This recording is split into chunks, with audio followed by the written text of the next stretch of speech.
Welcome back, guys. This is a video about how to move from bribery to reward and how to get your dog working for you, not just for treats or for a toy or for affection or whatever it is that they want from you. Most of the clients that we go to as dog trainers, they've got so far with their dog, they've taught them how to sit, they've taught them how to go to the bed, they've even worked on things like recall and lead walking, but the dog's not brilliant at it unless there's food directly involved in their face, telling them where to be and where to move. This video is going to break down how to move from that and through that plateau that most people get to the point where your dog's actually really reliable with skills, really working hard to do the things that you're asking of them and enjoying that, and also not doing it just because there's food directly as a reward. Some of this will get a little bit technical, may need you to sort of rewind through some bits and just listen to them again and really wrap your head around the concept, but I promise this stuff works. It's tried and tested, it's proven, it's been done with all sorts of animals, not just dogs, because if you imagine, so I went to a sea lion display and oh my God, these things were so incredible, but they were doing it for the odd fish here and there. They were doing sequences of behavior and then they'd get a fish later on. They weren't getting them a piece of fish every time they did any little thing. They'd do a minute or two and then get a reward. The same thing's possible with dogs. And I just remember watching these animals thinking, this is mind-blowing that they're able to put that level of stuff together. Most of it will have been done in this way that I'm about to explain, and it's called intermittent reward schedules. So what that means is most people use a continuous reward schedule. What that is we give the dog a piece of food every time they complete a repetition of a given behavior forever, and they keep doing it. And if that reward isn't there, they don't do the behavior. Or if we try to phase that reward out after we've been doing it for so long, the dog just stops doing the behavior because they don't see the value in it anymore. The secret to this is moving to an intermittent schedule as soon as your dog is fluent in the behavior that you're looking for. So if it's a sit or a down or a place or a recall, as soon as they're fluent in it and they understand what you are asking and how to complete the task, that's your cue to jump to an intermittent schedule. So you would go from 1 in 1, every time the dog does a thing, they get a thing, to 1 in 2. Now, first off, you need a marker. So my dogs, I use a clicker and I use the word yes. That is my cue to them to say, cool, that's the thing that I was looking for, and then I will reward them after it. That marker, however, is now a secondary reinforcer. The main reinforcer, the primary reinforcer, is food or toys or affection. The second one is the marker. So if I'm teaching a dog to sit or down, I'll ask them to sit. They do the sit. I say yes. I give them a piece of food. There needs to be a pause between the yes and the food for the dog to anticipate reward and feel like, oh, I'm going to get something. Once they're fluent in the skill, we will mark the moment where they're going to get, where they've done the correct thing, I should say. So they sit or they get on the bed when asked.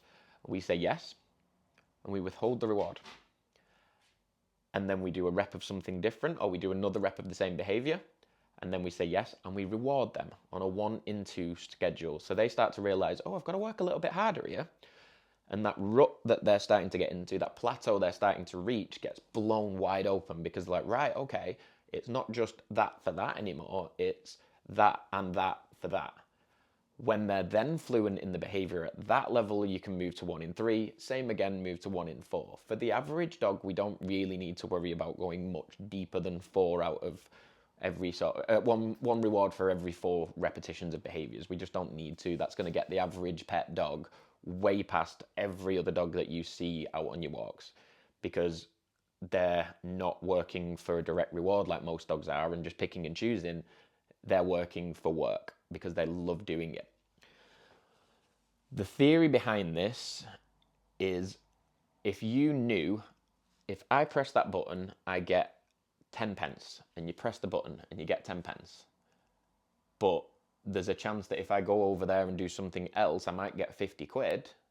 You're going over there because it's just worth the risk. A continuous reward schedule is that button. I know I'll get 10p if I sit. If I don't really care about the 10p that much, there might be other stuff going on out there. What the theory is that button isn't guaranteed to work. And as a curiosity is, well, how many times do I need to press it? Do I need to press it differently? Do I need to press it at a certain time? Do I need to press it in a certain way? And that creates activity in the brain to problem solve. Problem solving in the brain starts creating neural pathways that weren't there before and reinforcing old ones that have been sort of sat dormant because we've got too stale with the reward schedule. It works ridiculously well as long as the dog is motivated by the rewards that you built the marker with. So you need a food motivated dog. Check out our video on food motivation for this if you haven't already, because you can't do this without that. They need a really, really charged marker, and they need to be scaled off the continuous reward schedule as soon as you notice that this dog gets it now. If you see dogs in shows, protection dogs, agility dogs, competitive obedience dogs, sport dogs, gun dogs, you name it, they're not getting a piece of food every time they do a thing. They'll get a toy or a piece of food at the end of a set of behaviors, but how did they get to do all of those behaviors better than my dog does one behavior when I've got food? So I hold a piece of food and tell my dog to go to a bed, and they kind of do it, but that dog doesn't get anything, and it's doing all of this incredible stuff one after the other. Intermittent reward schedules are a massive, enormous part of how they've gone from one for one to the dog doing sequences of behavior. Dogs on set in films, it's the same thing. Someone will be off to the side marking and they'll edit that sound out later, so there'd be a clicker going on or a visual marker from behind the camera. That dog knows it's done the right thing and it knows it's on the right track, but it's not getting rewarded until the scene cuts. And then it'll run off and get a piece of food, or it'll run off and have a game of tug, or run off and be cuddled by whoever. It'll get its reward at the end of a sequence. How to put this into play for the average dog with the average owner is to teach them 5 to 6 very simple basic skills. Sit, down, bed, come, heel, and you pick another one. Spin, paw, roll over. Who cares? It doesn't really matter. They just need to have enough of a varied amount of skills, and then you start asking them to do things, but paying every other time. Mark every time they achieve the correct result, pay every other time, and see how it goes on. You'll see the weaknesses in certain behaviors, so your dog might go to a bed but not do the down very well. You'll see the things that they do really well, and you reward the things they do really well ever so slightly less frequently until you're kind of at that 1 in 4 sweet spot. From there, your dog is going to look incredible to anyone looking from the outside in. They're going to be wanting to know, how did you do it? Can you train my dog? They're going to be asking you these questions, and you're going to be like, oh my God, is it that good? Is it that amazing? And it will look ridiculous to the average dog owner. So focus on getting your dog fluent in the skill. Practice little and often at teaching them those 5 or 6 basic things that you're looking for. And then stop rewarding every single time.